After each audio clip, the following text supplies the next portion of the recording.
అనంతపురం జిల్లాలోని ఆకుతోటపల్లిలో కాల్పుల కలకలం సృష్టించాయి. ఓ కేసులో భాగంగా నిందితుడిని పట్టుకోవడానికి వెళ్లిన సీఐ శ్రీకాంత్పై దాడి జరగడం, దీంతో ఆత్మరక్షణ కోసం సీఐ కాల్పులు జరపడంతో నిందితుడు గాయపడ్డాడు. స్థానికంగా ఉన్న అజయ్ అనే వ్యక్తి నిన్న మద్యం మత్తులో ఓ యువకుడిపై కత్తితో దాడికి పాల్పడ్డాడు. ఈ ఘటనకు సంబంధించి కేసు నమోదు కావడంతో అజయ్ను అరెస్ట్ చేయడానికి సీఐ వెళ్లారు.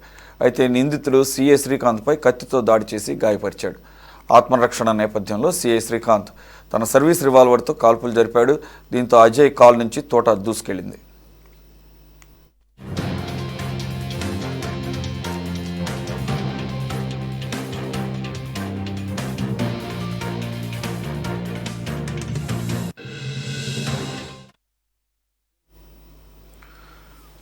మరిన్ని వివరాలు మా కరెస్పాండెంట్ నాగేంద్రనాథ్ అందిస్తారు. నాగేంద్రనాథ్, ఎవరి అసలు ఈ అజయ్ అన్న నిందితుడు? నిన్న ఆల్రెడీ లిక్కర్ టాక్సికేషన్లో ఎవరి మీద ఆల్రెడీ దాడి జరిగితే ఆ కేసుకు సంబంధించి ఈరోజు సిఐ శ్రీకాంత్ వెళితే అతని మీద కూడా కత్తితో దాడి చేశాడు అంటున్నారు. మరి అలాగే ఆయన రివాల్వర్తో తిరిగి కాల్పులు జరిపినప్పుడు కాళ్ళకు కూడా బుల్లెట్ వెళ్ళిందంటున్నాడు. నిందితుడు అజయ్ పరిస్థితి ఏంటి? అలాగే ఈ కేసును ఏ రకంగా డీల్ చేయబోతున్నారు? ఆల్రెడీ కాల్పులు కూడా జరిగినాయి కాబట్టి. సురేష్, అనంతపురం జిల్లా కేంద్రంలో కత్తులతో దాడి, అలాగే పోలీసు కాల్పులు. అంటే ఎవరైతే అజయ్ నిందితుడు ఉన్నాడో ఆ నిందితుడు చాకలి రాజా, అలాగే ఆటో బాబా పైన కత్తులతో దాడి చేశారు. అలాగే మరో సిఐ, అనంతపురం 2 టౌన్ సిఐ ఈ శ్రీకాంత్ పైన కూడా కత్తితో దాడి జరిగింది. అలాగే దీనికి సంబంధించి కత్తుల దాడి కాల్పుల సంబంధించి ఈ రోజు ఎస్పీ పూర్తి వివరణ ఇవ్వడం జరిగింది. అనంతపురం ప్రభుత్వ ఆసుపత్రిలో చికిత్స పొందుతున్నటువంటి సిఐ శ్రీకాంత్ ఆయన పరామర్శించిన అనంతరం మీడియాతో ఆయన మాట్లాడడం జరిగింది. నిన్న రాత్రి ఒక 4 స్నేహితులు అజయ్తో పాటు సోహెల్, అక్రమ్, అలాగే చాకలి రాజా, వీళ్ళు 4 స్నేహితులు వీళ్ళిద్దరూ మద్యం సేవించిన తర్వాత మద్యం విషయంలో గొడవ పడ్డప్పుడు ఈ అజయ్ అనే వ్యక్తి చాకలి రాజా పైన కత్తితో దాడి చేశారు. ఈ విషయం తెలిసి పోలీసులు సంఘటనా స్థలానికి వెళ్ళడం జరిగింది. వెళ్ళిన తర్వాత ఆ రాజా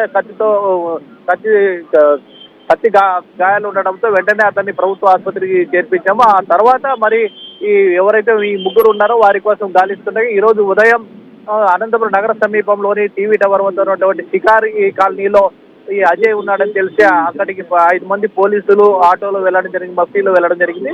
అయితే ఆటో బాబాను ముందుగా వాళ్ళు పోలీసులు అక్కడికి అజయ్ దగ్గర పంపించడంతో వెంటనే పోలీసులు కూడా ఆయన్ని పట్టుకోవాలని ప్రయత్నం చేశారు. అయితే ఈ బాబాని పోలీసులు పిలుచుకుని వచ్చారనే ఉద్దేశంతోనే బాబాను పైన కత్తితో దాడి చేసి ఆయన పరారయ్యారు అక్కడి నుంచి. అయితే ఈ బాబా గాయపడిన తర్వాత పోలీసులు అతన్ని వెంటనే మరి ఆసుపత్రికి తరలించడం జరిగింది. మరి ఆ తర్వాత అజయ్ ఎక్కడికి వెళ్ళిన తర్వాత ఆరాధిస్తే అనంతపురం రూరల్ మండలం ఆకుతోటపల్లి వద్ద ఉన్నటువంటి ఒక చెరుకు తోటలో ఆయన ఉన్నాడని తెలిసి పోలీసులు అక్కడికి ఒక 4 బృందాలుగా వెళ్ళారు. దాదాపు 15 నుంచి 20 మంది పోలీసులు వెళ్ళారు.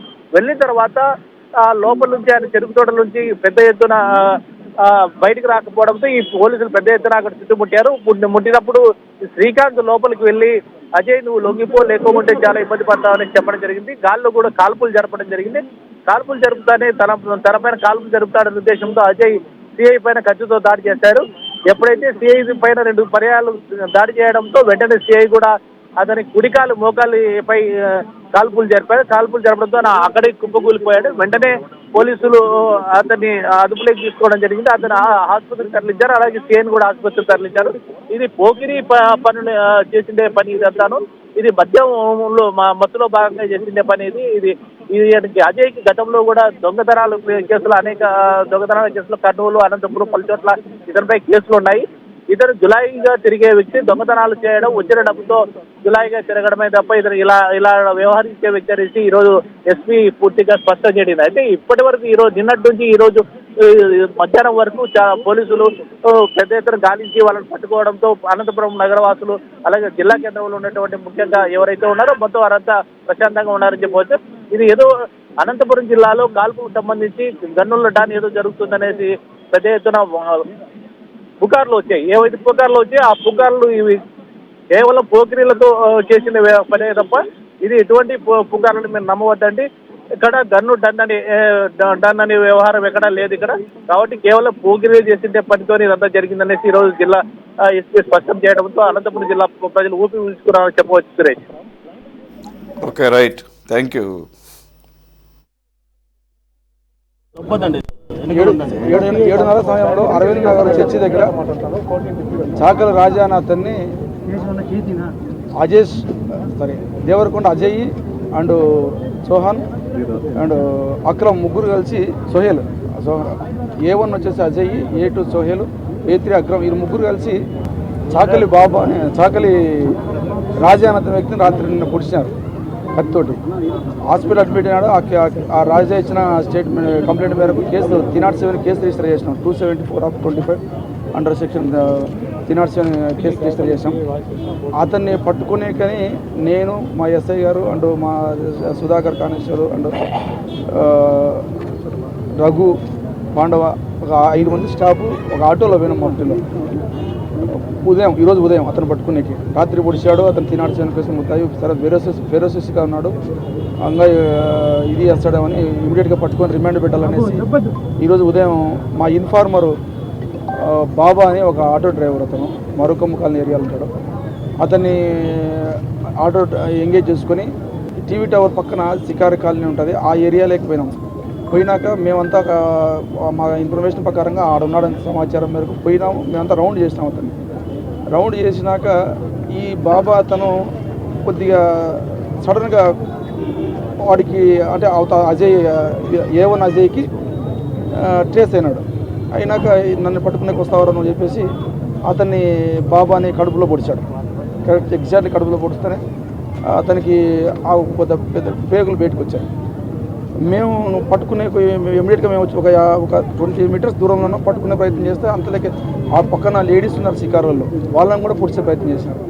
వాళ్ళందరూ అలర్ట్ అయిపోయి వెంబడించుకొని వాళ్ళని పట్టుకునే ప్రయత్నం చేస్తే వాళ్ళని కత్తి చూపించుకుంటా ఇట్లా అందరినీ ఇలా పొడుచుకుంటా పోయినాడు. మేము ఇంకా మా స్టాఫ్ అంతా వచ్చేప్పుడు రఘు అని కానిస్టేబుల్ వచ్చే ప్రయత్నం చేసిన అతను కూడా పొడిచేకపోయినాడు. కాకపోతే అతను తప్పించుకుపోయినాడు. ఎమ్మడి చెట్ల కాడ అది చెరువు ఉంది, ఆ చెరువులో దూకి వెళ్ళిపోయింది లోపలికి ఆ చెట్ల పొదల్లో. మేము అందరూ వెతికినా కనపడలేదు. మరి ఒక గంటకి అది జరిగిన 8:30-9 అయింది. మేమంతా మరి మా స్టాఫ్ను కొంతమంది పిలిపించుకొని అది ఎలాగైనా మరి పట్టుకోవాలని చెప్పేసి మరి ముందు పోతే ఆకుతోటపల్లి అక్కడ నుంచి కొద్ది దూరం ఉంది, అంతా 1 కిలోమీటర్ 1.5 ఉంటుంది. ఆకుతోటపల్లి అవుట్ కట్స్లో పోయిన తర్వాత ఒక చెరుకు తోట ఉంది వెనకాల, ఆకుతోటపల్లి వెనకాల అంటే కందుకూరుకి మధ్యలో చెరుకు తోట ఉంది. ఆ చెరుకు తోట గడ్డి కూడా ఉంది, పసులు గడ్డి పెంచినారు తోటలో. అక్కడ మాకు ట్రేస్ అయినాడు. ఇమీడియట్గా పట్టుకునే ప్రయత్నం చేస్తే దాంట్లో లోపలికి పోయినాడు. ఇంకా అవుట్ సైడ్ బయటికి వచ్చేకి లేదు. ఆడ పక్క మా వాళ్ళని పెట్టిన మేమంతా ఒక 5-6 మంది దాకా మా స్టాఫ్ ఒక 10 మంది దాకా ఉన్నాం. అంతా చుట్టూ చేసినాము. చుట్టూ రౌండ్ చేసిన తర్వాత నేను లోపల పోయి అజయ్ బయటికి రానినా కూడా రాలే.